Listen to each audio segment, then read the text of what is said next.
എല്ലാവർക്കും സ്വാഗതം. ഈ റിവ്യൂ ഇഷ്ടപ്പെടുവാണെങ്കിൽ ഒന്ന് ലൈക്ക് ചെയ്തും സബ്സ്ക്രൈബ് ചെയ്തും ഹൈപ്പ് ചെയ്തും സപ്പോർട്ട് ചെയ്യണേ. അപ്പോൾ മനുവും അലീനയും കൂടി രേവതിക്കുട്ടിയുടെ വീട്ടിലോട്ട് ചെല്ലുവാണ്. അവരവിടെ കൊണ്ട് വണ്ടി നിർത്തി കഴിയുമ്പം മനുവിന് ഭയങ്കര അത്ഭുതമാട്ടോ ആ വീടിരിക്കുന്നതൊക്കെ കാണുമ്പോഴേ. ഈശ്വര, ഇത് വലിയൊരു ബംഗ്ലാവ് ആണല്ലോ എന്ന് പറയുമ്പോൾ അതെ, ഇത് വലിയ ബംഗ്ലാവ് തന്നെയാണ് എന്ന് പറയും അലീന. എന്നിട്ട് അതിൻ്റെ കൂടെ പറയുന്നുണ്ട്, ഇത് 3 നിലയുണ്ട്, അങ്ങ് കൊല്ലപ്പള്ളിയിൽ 2 നിലയല്ലേ ഉള്ളൂ എന്ന് ചോദിക്കുമ്പോൾ അയ്യോ ഞങ്ങൾ പാവങ്ങൾ ജീവിച്ചു പോട്ടെ എന്ന് പറയുമ്പം അതെ, പച്ചവെള്ളം പോലും കുടിക്കാനില്ലാത്ത പാവങ്ങൾ, അതെനിക്കറിയാം എന്ന് അലീന പറയുന്നുണ്ട്. രണ്ടുപേരും അങ്ങോട്ടും ഇങ്ങോട്ടും ചെറിയ കളയാക്കലും കുസൃതിയൊക്കെ പറഞ്ഞിട്ട് ഇറങ്ങുന്നു. ഇറങ്ങി നിന്നിട്ട് മനു ഇങ്ങനെ വീടിനെ ഇങ്ങനെ നോക്കി നിൽക്കുവാണ്. എന്നിട്ട് പറയുന്നുണ്ട്, ഈ വീട് വേറെ എവിടെയോ കൊണ്ടുവച്ച് പണിതിട്ട് ഇവിടെ കൊണ്ടുവച്ച പോലെ ഉണ്ട് എന്നൊക്കെ പറയുക. അന്നേരം അലീന ഇങ്ങനെ കുറച്ച് നേരം നോക്കി നിന്നിട്ട് അതെ, നമ്മൾ രണ്ടുപേരോട് ഒരുമിച്ച് കയറി ചെല്ലുമ്പോൾ അവർക്ക് എന്തെങ്കിലും തോന്നുമോ എന്ന് ചോദിക്കുക. അന്നേരം തോന്നും, ചിലപ്പം വിവാഹം കഴിഞ്ഞ് കാണും എന്ന് തോന്നുമായിരിക്കും എന്നിങ്ങനെ പറയുന്നതേക്കും അലീനയ്ക്ക് കേൾക്കുമ്പോൾ ഭയങ്കര സന്തോഷമൊക്കെ ഉണ്ട്. എങ്കിലും മനുവിനിങ്ങനെ സൂക്ഷിച്ച് നോക്കുവാണ്. അന്നേരം മനു പറയുന്നുണ്ട്, അതെ അവരങ്ങനെ വിചാരിച്ചേക്കും എന്നിങ്ങനെ ചുമ്മാ പറഞ്ഞതേ ഉള്ളൂ, അതുകൊണ്ട് ഇങ്ങനെ നോക്കി കൊല്ലണ്ട എന്നിങ്ങനെ പറയുന്നുണ്ട്. അങ്ങനെ പറഞ്ഞുകൊണ്ട് നിൽക്കുന്നതേക്കും ഇവരെ കണ്ടുകൊണ്ട് ജോസൂട്ടി ഇറങ്ങി വരും. അലീന, നിങ്ങൾ പാലയിൽ നിന്ന് വരുവാണോ, ഇതാരാ എന്നൊക്കെ ചോദിക്കും. അന്നേരം പറയുന്നുണ്ട്, ഇത് മനശങ്കർ, ഞങ്ങളുടെ എല്ലാവരുടെയും മനു, അവിടുത്തെ അങ്കിളിൻ്റെ മോനാണ് എന്നൊക്കെ പറയുമ്പം അവിടെ അങ്കിൾമാരുണ്ടോ എന്ന് ചോദിക്കും. അന്നേരം അവിടെ ഒന്നൊന്നുമല്ല 2-3 അങ്കിൾമാരുണ്ട് എന്ന് അലീന പറയുന്നുണ്ട്. രേവതിക്കുട്ടിയെ കാണാനാണോ വന്നത് എന്ന് ചോദിക്കും. അതേന്ന് പറയും. രേവതിക്കുട്ടി ഒന്നും ഒരിടത്തും പോയിട്ടില്ല, അവിടെ ഉണ്ടോ കേട്ടോ, നിങ്ങൾ കയറിച്ചില്ലേ എന്ന് പറയുവാണ്. അങ്ങനെ അവർ കയറി വരുന്നു. കയറി വരുമ്പോഴും മനുവിനും എന്തോ ഭയങ്കര ഇഷ്ടപ്പെട്ടു കേട്ടോ വീട്. അവിടെ ഇവിടെ എല്ലാം ഇങ്ങനെ നോക്കുന്നുണ്ട്. വന്ന് നിന്ന് കഴിഞ്ഞ് ഇവിടെ സ്റ്റാർ രേവതിക്കുട്ടി ആലേ എന്ന് ചോദിക്കുമ്പോൾ പിന്നല്ലാണ്ട് എന്ന് അലീന പറയുന്നുണ്ട്. അപ്പോഴത്തേക്കും കോളിംബെല്ലടിക്കുന്നു. വാതിൽ വന്ന് തുറക്കുന്നത് രേവതിക്കുട്ടിയാണ്. രേവതിക്കുട്ടിക്ക് അലീനെ കണ്ടിട്ട് വിശ്വസിക്കാൻ പറ്റുന്നില്ല. അവിടെ ഈ സമയത്ത് ചെല്ലുമെന്ന് വിചാരിച്ചതല്ലല്ലോ. അതുകൊണ്ട് ഓടി വന്ന് കെട്ടിപ്പിടിക്കുന്നു, ഉമ്മ കൊടുക്കുന്നു, പിന്നെയും കെട്ടിപ്പിടിക്കുന്നു. ഭയങ്കര സന്തോഷം. ഒരു 2 മിനിറ്റ് കഴിഞ്ഞാണ് കൂടെ മനു ഉള്ള കാര്യം ഓർക്കുന്നത്. അന്നേരം അയ്യോ മനുവേട്ട, ഇതിനെ കണ്ട ആ തുള്ളിച്ചാട്ടത്തിൽ ഞാൻ മനുവേട്ടൻ്റെ കാര്യം അങ്ങ് മറന്നുപോയി, വാ നമുക്ക് അകത്തേക്ക് പോകാം എന്ന് പറഞ്ഞാൽ അകത്തേക്ക് കയറി ചെല്ലുക. അകത്ത് കയറിയും ചുറ്റും നോക്കിയിട്ട് മനു നല്ല വീട്, നല്ല സൂപ്പർ വീടാണ് എന്ന് പറയുമ്പോൾ ഇതെൻ്റെ വീടാ എന്ന് പറയും രേവതിക്കുട്ടി. അന്നേരം നിൻ്റെ വീടോ എന്ന് ചോദിക്കുമ്പോൾ അതെ, ഇവരിവിടെ നിന്ന് എൻ്റെ കഴുത്തെ പിടിച്ചിറക്കി വിടുന്നത് വരെ ഇതെൻ്റെ വീടാണ് എന്ന് പറയുവാണ്.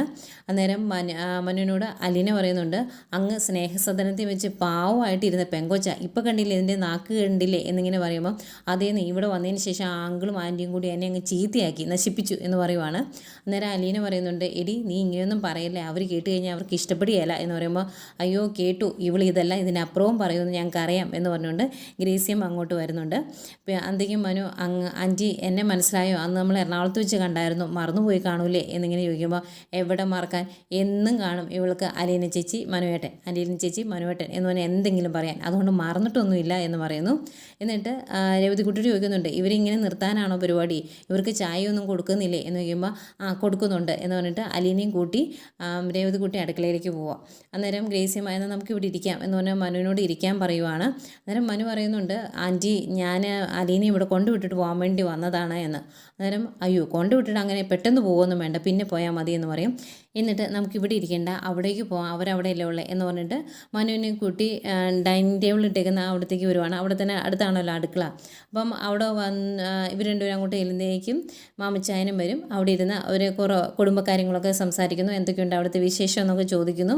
അതെനിക്ക് മാമച്ചായൻ പറയുന്നുണ്ട്, അവിടുത്തെ കുറേ വിശേഷങ്ങൾ രേവതിക്കുട്ടി പറഞ്ഞ് ഞങ്ങൾ അറിഞ്ഞായിരുന്നു കേട്ടോ എന്ന് പറയുന്നുണ്ട് കേട്ടോ.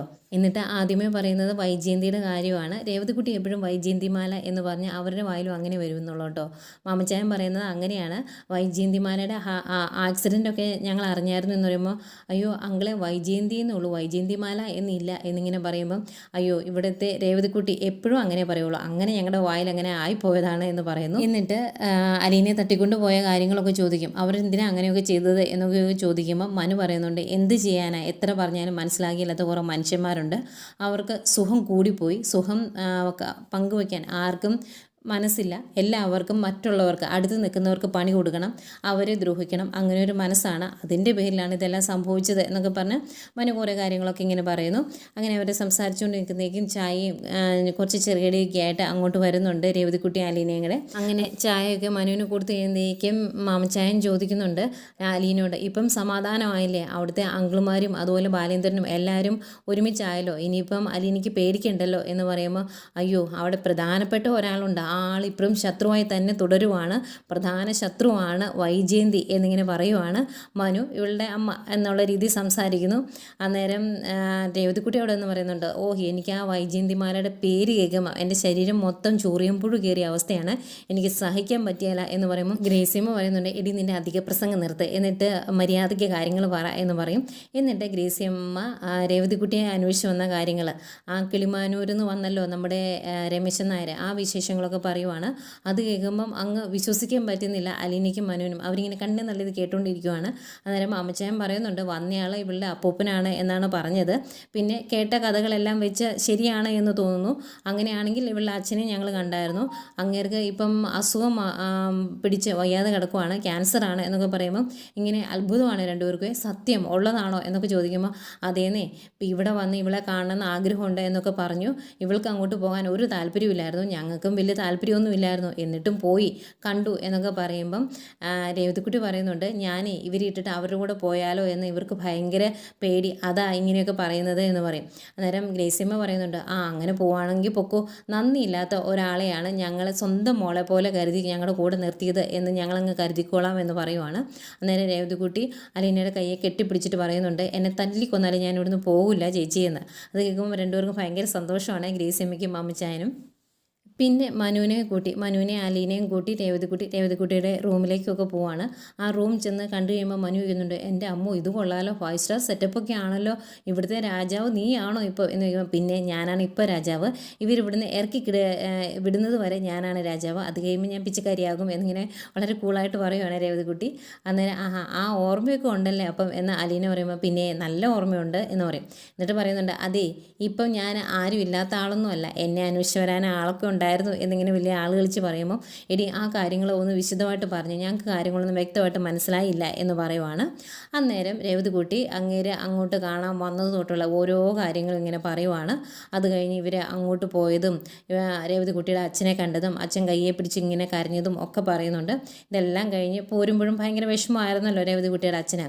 അങ്ങനെ പോന്ന് അപ്പോഴൊന്നും രേവതിക്കുട്ടിക്ക് അറിയത്തില്ലായിരുന്നു അത് അച്ഛനാണ്, വണ്ടിയിൽ കയറിയതിന് ശേഷമാണ് അവർ പറഞ്ഞത് എന്നൊക്കെ പറയും. എന്നിട്ട് രേവതിക്കുട്ടി പറയുന്നുണ്ട്, എനിക്ക് അങ്ങോട്ട് പോകാൻ ഒരു താല്പര്യമില്ലായിരുന്നു, ഇഷ്ടമില്ലായിരുന്നു, പോകണ്ടെന്ന് തോന്നിപ്പോയി എന്നൊക്കെ പറയുമ്പം അലീന ചോദിക്കും, അതെന്താടി നിനക്ക് അങ്ങനെ തോന്നിപ്പോയത്, നിൻ്റെ അച്ഛനെ നിനക്ക് കാണാൻ പറ്റിയില്ലേ എന്ന് ചോദിക്കുമ്പോൾ, എനിക്കത് വലിയ സന്തോഷമൊന്നും തോന്നിയില്ല, കാണണ്ടായിരുന്നു, അവർ കാരണമല്ലേ എൻ്റെ അമ്മ മരിച്ചു പോയത്, അത് ഓർക്കുമ്പോൾ എനിക്ക് ദേഷ്യമാണ്, വെറുപ്പാണ് എന്നൊക്കെ പറയുമ്പം അലീനയും മനുവും കൂടെ ഇപ്പുറത്ത് വരുന്ന രേവതിക്കുട്ടിയെ കുറേ ഉപദേശിക്കുന്നുണ്ട്. അച്ഛനമ്മമാർ എന്ന് പറഞ്ഞാൽ നമുക്ക് പൈസ കൊടുത്ത് മേടിക്കാൻ കിട്ടുന്നവരല്ല, അവരുടെ സ്നേഹം കിട്ടണമെങ്കിലും ഒരു അനുഗ്രഹവും പ്രാർത്ഥനയും ഒക്കെ വേണം, അത് കിട്ടാത്തതുവരും ഒരുപാട് പേരുണ്ട്. അതുപോലെ അവരെ ആ സാഹചര്യത്തിൽ അവർ തെറ്റ് ചെയ്തു പോയി, അതുകൊണ്ട് അവരെ നമ്മളായിട്ട് ശിക്ഷിക്കരുത് എന്നൊക്കെ പറഞ്ഞ് കുറേ കാര്യങ്ങൾ പറയുന്നു. അങ്ങനെ പറഞ്ഞ് രേവതിക്കുട്ടിയുടെ മനസ്സ് പയ്യെ മാറി തുടങ്ങി. അത് കഴിഞ്ഞ് അലീന പറയുന്നുണ്ട്, ഇനി അവർ വിളിക്കുമ്പോൾ ഫോൺ എടുക്കണം, ഭയങ്കര സന്തോഷത്തോടു കൂടി തന്നെ അവരോട് സംസാരിക്കണം, അങ്ങോട്ട് കാണാൻ ചെല്ലാൻ പറഞ്ഞാൽ കാണാൻ ചെല്ലണം, അതൊക്കെ നിൻ്റെ കടമയാണ് എന്നൊക്കെ പറയും. എന്നിട്ട് പറയുന്നുണ്ട്, നിന്നെ ഇവിടെ കാണാൻ വന്നില്ലേ ഒരു അപ്പൂപ്പൻ, അത് നിൻ്റെ അപ്പൂപ്പനല്ലേ, ആ ആൾക്ക് നിന്നെ ആദ്യമായിട്ട് കണ്ടപ്പോൾ എന്തോ ഒരു സന്തോഷം തോന്നി കാണും എന്നൊക്കെ ഇങ്ങനെ ചോദിക്കുമ്പം രേവതിക്കുട്ടി ഓർക്കുന്നുണ്ട് കേട്ടോ, ആദ്യം കണ്ടപ്പോൾ രമേശൻ നായർ ഇങ്ങനെ കണ്ണും വീഴ്ചിങ്ങനെ ഒരുപാട് സന്തോഷത്തോടെ കണ്ണെടുക്കാതെ നോക്കി നിന്നല്ലോ രേവതിക്കുട്ടിയെ, അതൊക്കെ രേവതിക്കുട്ടിയുടെ മനസ്സിലേക്ക് വരുന്നുണ്ട്. അതുപോലെ മനുവും പറയുന്നുണ്ട്, രേവതിക്കുട്ടിയെ കണ്ടെത്താൻ വേണ്ടി അവരെന്തോരം കഷ്ടപ്പെട്ട് കാണും, എന്തോരം അന്വേഷിച്ചായിരിക്കും ഇവിടെ വന്നത്, അതൊന്നും നമ്മൾ മറക്കരുത്, തെറ്റ് ചെയ്യാത്തവരാരുമില്ല, അതൊന്നും മനസ്സിൽ വെക്കരുത് എന്നൊക്കെ പറഞ്ഞ് അങ്ങനെ കുറേ ഉപദേശിച്ച് കഴിയുമ്പോൾ രേവതിക്കുട്ടി രണ്ടുപേരോടും സോറി പറയും. ആദ്യം രമേശൻ നായരെ പറ്റി ചോദിച്ചപ്പോൾ ഏതോ ഒരു കിളവൻ എന്നുള്ള രീതിയിലാണ് സംസാരിച്ചത്, അങ്ങനെ കിളവൻ എന്ന് വിളിച്ചതിനൊക്കെ സോറി പറഞ്ഞ് ഇങ്ങനെ ആകെ വിഷമിച്ചിങ്ങനെ അലീനയുടെ കൈയും പിടിച്ചിങ്ങനെ ഇരിക്കുന്ന രേവതിക്കുട്ടിയെ കാണിച്ചുകൊണ്ടാണ് ഇന്നത്തെ എപ്പിസോഡ് അവസാനിക്കുന്നത്.